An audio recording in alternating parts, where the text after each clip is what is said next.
반갑습니다. 7월 2일 수요일 큐티 스케치 시간입니다. 오늘 본문은 시편 86편 1절부터 17절까지의 말씀입니다. 오늘 본문은 이렇게 시작합니다. 여호와여, 나는 가난하고 궁핍하오니 주의 귀를 기울여 내게 응답하소서. 나는 경건하오니 내 영혼을 보존하소서. 내 주 하나님이여, 주를 의지하는 종을 구원하소서. 주여, 내게 은혜를 베푸소서. 내가 종일 주께 부르짖으니이다.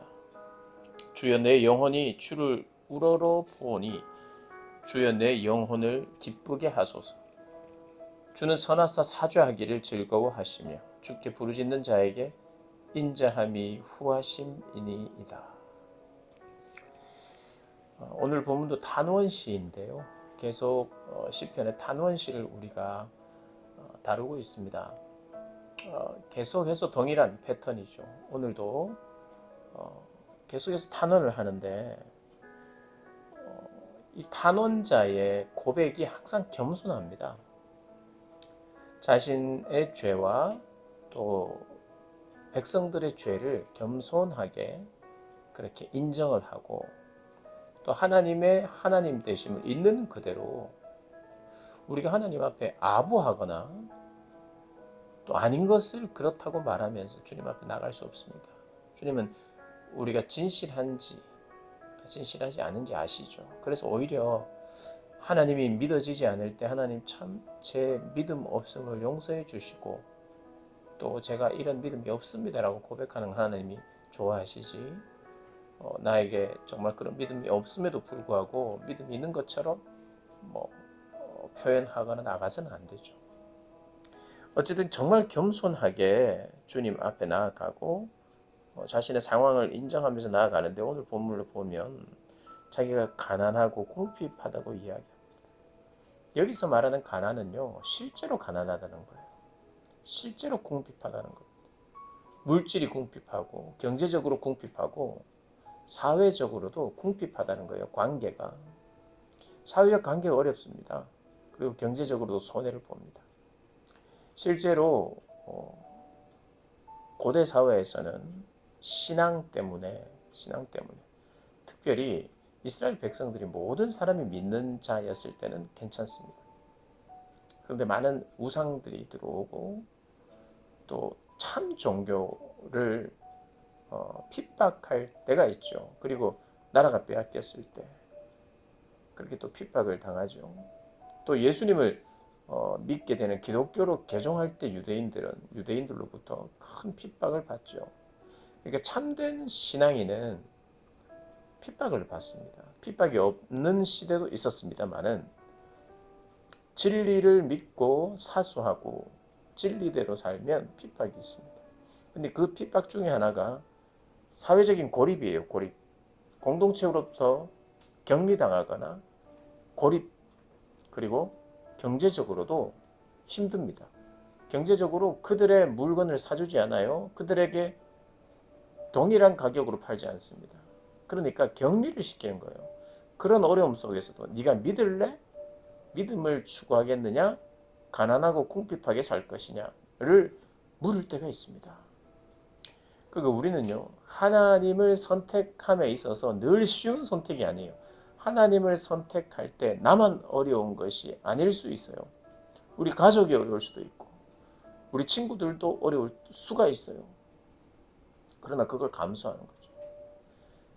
그런 면에서 내가 가난하고 궁핍합니다. 도와주십시오. 이렇게 고백을 하면서 그러나 그럼에도 불구하고 하나님의 위대하심을 찬양해요. 고백합니다. 하나님 외에는 다른 신이 없고 모든 민족이 그 앞에 경배할 것을 선언합니다. 내가 믿는 하나님이 가장 높으신 하나님이라는 걸 이야기하는 거죠.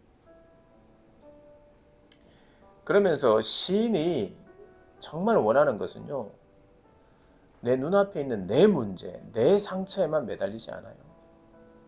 지난번에도 말씀을 드렸습니다만 시인의 고백은 적어도 공적인 요청이에요. 나뿐만 아니라 우리 공동체가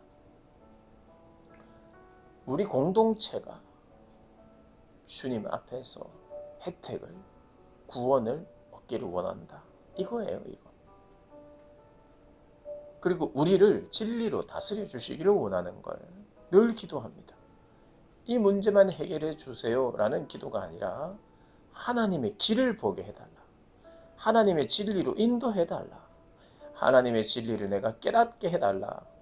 그게 시인의 고백이에요. 내가 왜 답답하고 힘듭니까?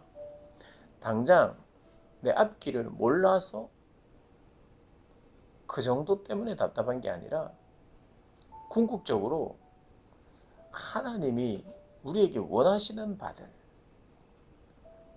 또 하나님의 뜻을 알기를 원하는 마음, 진리로 다스려 주시기를 원하는 마음, 그게 비록 좁은 길이라 할지라도 그 좁은 길로 내가 여전히 갈 수밖에 없는 확신을 달라는 겁니다.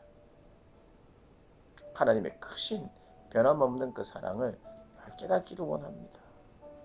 이런 고백을 하는 거죠. 위협 속에서도, 교만한 자들이 위협하고 있는 상황 속에서도 시인은 하나님의 자비와 긍휼, 오래 참으심을 의지합니다. 그리고 하나님의 선하신 표징을 보여달라고 간청하면서 하나님의 은혜와 긍휼로 그들을 덮어주기를 위해서 기도합니다.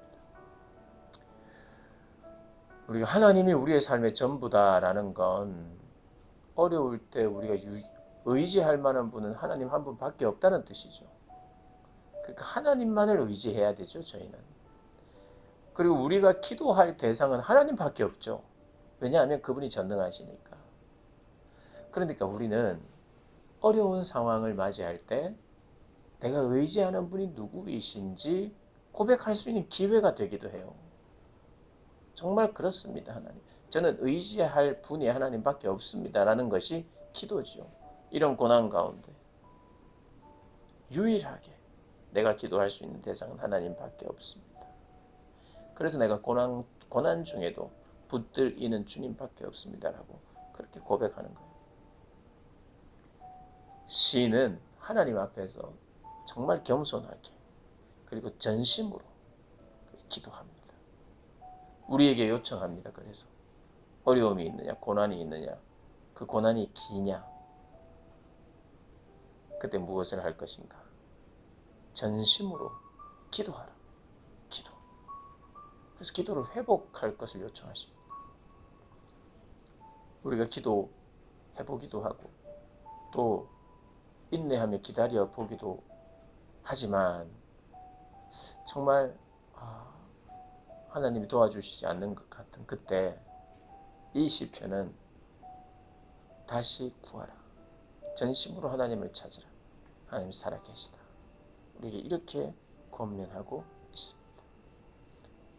이 시편의 권면을 따라서 노하기를 더디하시고 인자와 진실이 풍성하신 그 하나님을 붙드는, 그리고 그 하나님을 만나는, 또 하나님의 진리의 말씀을 깨달아 주님의 길로 행하는 저와 여러분 되시기를 주님의 이름으로 축복합니다.